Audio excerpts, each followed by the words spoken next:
ایسے لوگ جو پاکستان کو بری اور میلی نگاہ سے دیکھتے ہیں ان کو ہم بتا دینا چاہتے ہیں کہ پاکستانی اتنی بری قوم نہیں ہے، اتنے برے نہیں ہیں۔ ہم سارے ایک ہیں، مل کے رہتے ہیں، ایک دوسرے کے آنسو پہنچتے ہیں، ایک دوسرے کو گلے لگاتے ہیں، اور اسی طریقے سے ہماری پوری کوشش ہے کہ ہمارا ملک دوسرے ملکوں سے بہتر ہو اور ہمارے ملک میں ہمیشہ ایسی خوبصورتیاں ہوں جو دوسرے ملکوں کے لیے ایک نمونہ بن جائیں۔ تو ہماری کوششیں جاری و ساری ہیں۔ ہم اپنی خاص کر شکر گزار ہیں اپنی خیبر پختونخوا گورنمنٹ کے۔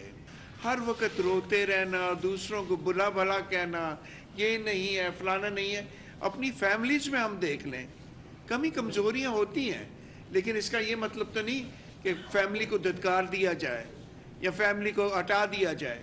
ہم نے مل جل کے فیملی کو اچھا بنانا ہے، خاندان کو اچھا بنانا ہے، خوبصورت بنانا ہے، نفرتیں ختم کرنی ہے اور نفرتوں کی جگہ مثبت رویے رکھنے ہیں۔ مشکلیں ہوتی ہیں لیکن ہمارا رب مشکلوں کا حل بھی ہمیں دے دیتا ہے۔ ہم بہت افسردہ ہیں اس واقعے کے لیے، لیکن جیسے میں نے کہا مسیحیت میں شہادت کا بہت بڑا درجہ ہے، نہ صرف مسیحیت میں بلکہ اسلام میں بھی شہادت کا بہت بڑا درجہ ہے۔